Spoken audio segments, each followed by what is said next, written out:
standing in the Great Hall of the Apple Tree Arts Facility here in Grafton, and I have a couple of guests where we're going to discuss the Small Stones Art Festival. To my left is Ken Crater, and to the far left is Donna Blanchard. And we're going to talk about Small Stones, we're going to talk about upcoming concerts. But why don't we start off with last year's concert? Obviously, it was a success to do it again. Well, first of all, the Small Stones Festival is really multifaceted. We are formed of 3 different organizations that came together to sponsor this festival. The primary sponsor is Apple Tree Arts, and they're responsible for the music programming for the festival. But we also have the Blackstone Valley Arts Association, and they're responsible for painting and other two-dimensional art, with the exception of photography, which is sponsored by the District 20 Camera Club. So these 3 organizations work very hard throughout the year to plan this event and bring together all of the necessary artists and art to have a really first-rate exhibition of some of the artistic talent that exists in Blackstone Valley and the surrounding area. So was it a challenge to get all these people together and get this idea off the ground? No, there was a tremendous amount of enthusiasm behind this. I think everyone recognizes the need for more opportunities for artists to show their work and to express their talents locally. And we, in particular, wanted to do it in a phenomenal venue like this, the Great Hall at Apple Tree Arts at One Grafton Common. So, how would you rate last year's event? On a scale of 1 to 10, 10 being the Was most it 10? amazing. It was a 10. We had Small Stones is based on Grafton's name, and Hassanamesit was the Native American culture who said the place of small stones. That's why it's called that.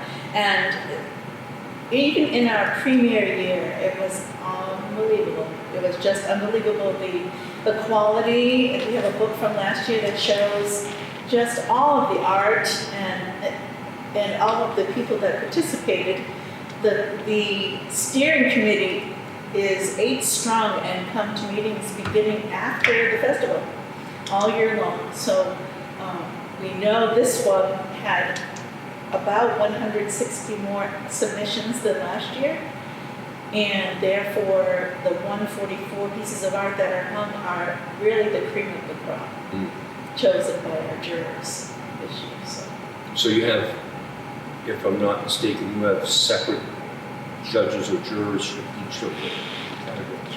We have 3 jurors responsible for choosing photography in the exhibit and 3 responsible for choosing the paintings. Okay.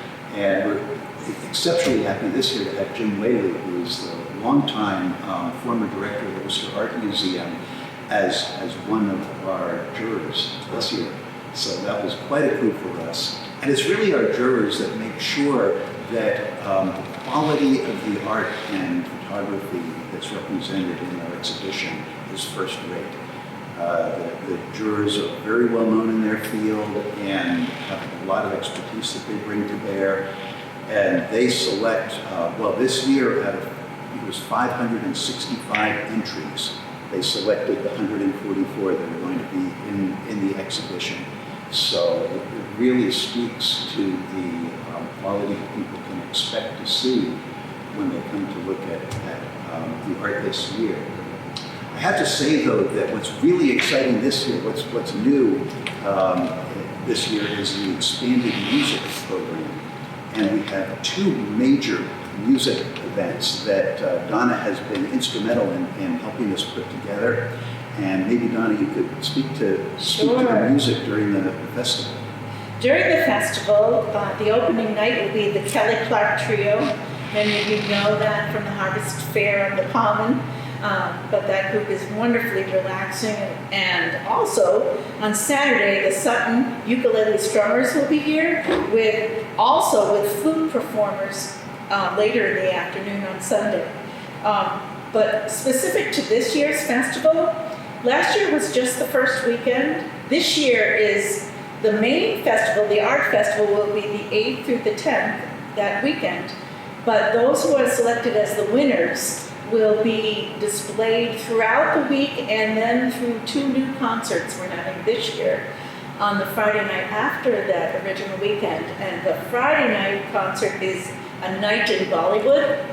We just invite everyone to come. There'll be Indian dancing workshop first from 6 to 7.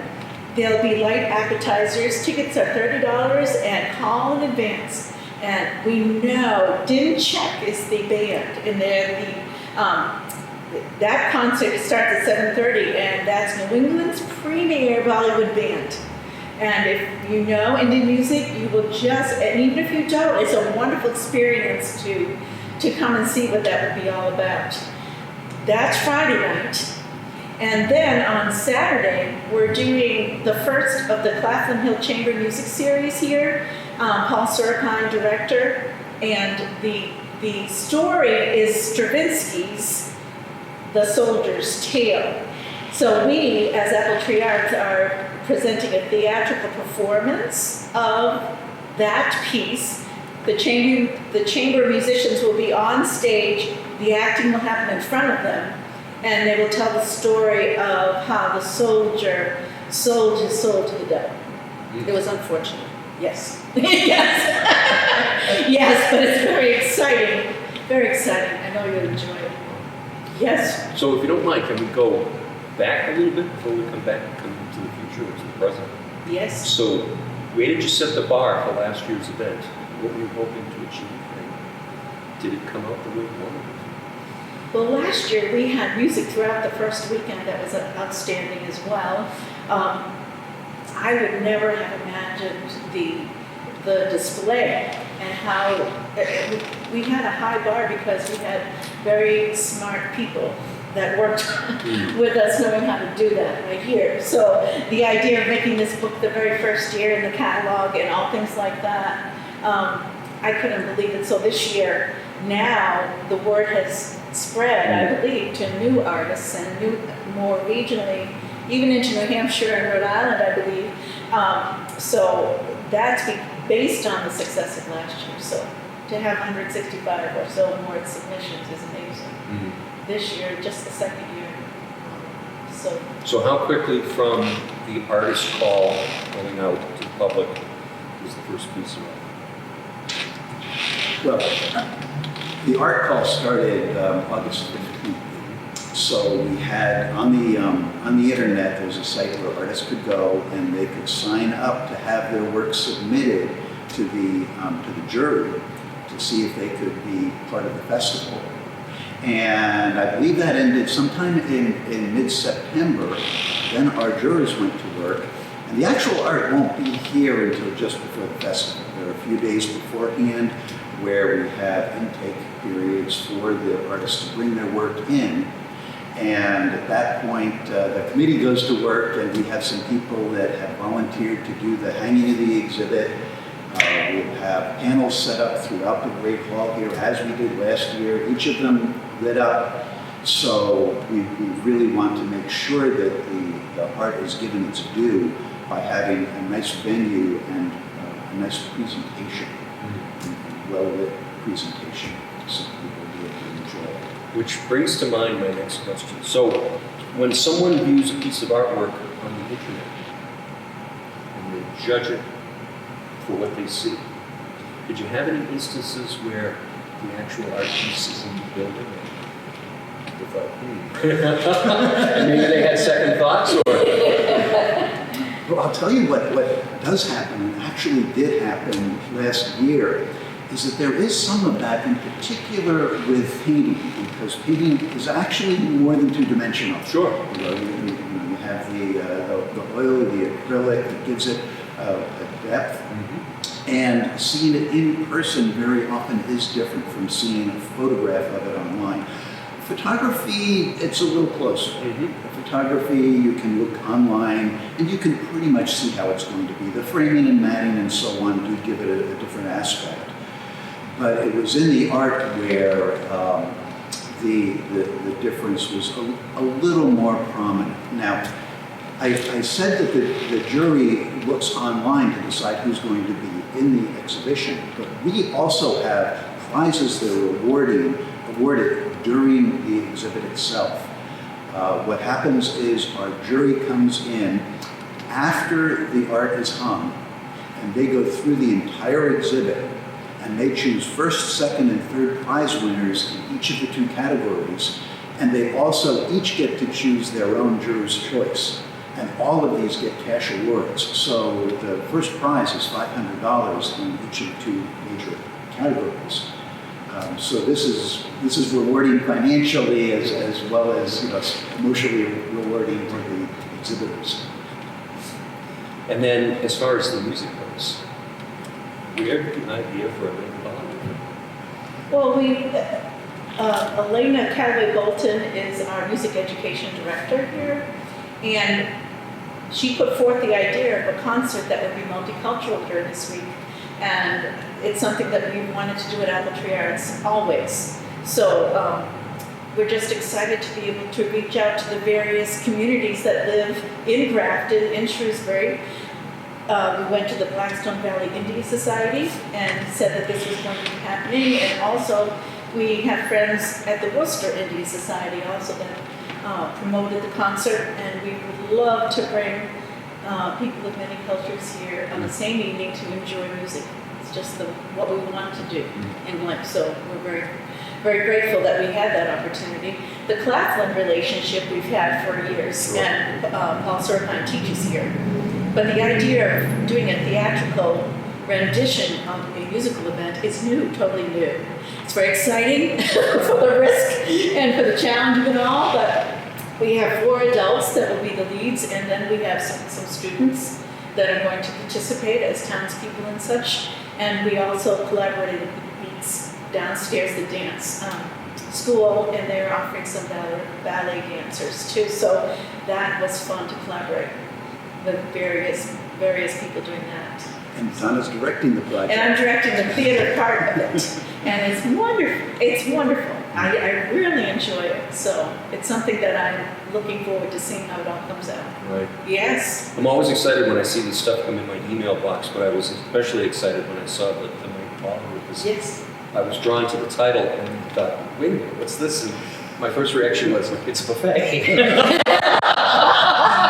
Maybe next year. Maybe next year. But then as I read on, I was still excited to see that this concert was going to take place. Yes. Is there anything that we want to cover before we get closer to the end of our chat? Well, I was also wondering if you wanted to mention that there'll be a People's Choice Award too. Oh, yes. That's new this year.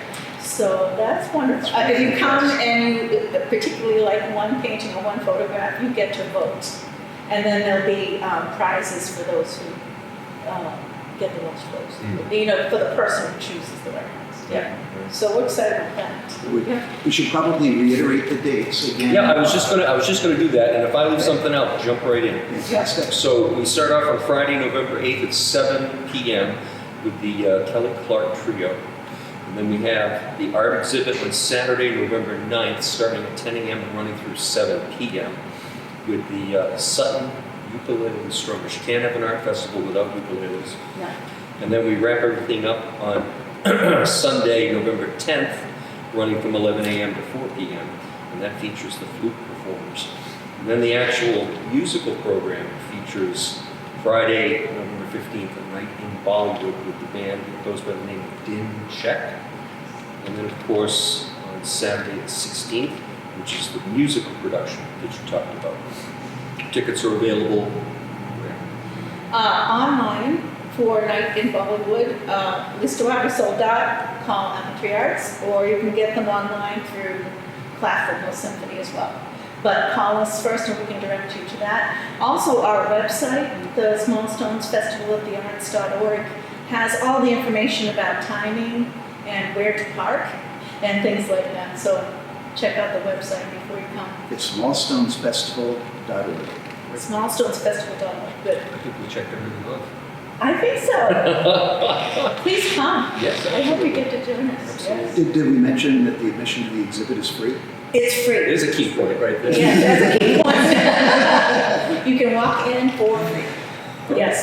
thank you for your time, and I wish you a lot of success. My guests here on the stage have been Donna Blanchard and Ken Crater, and when you get a chance, come out and check out the Small Stones Festival. Thank you. Thank you.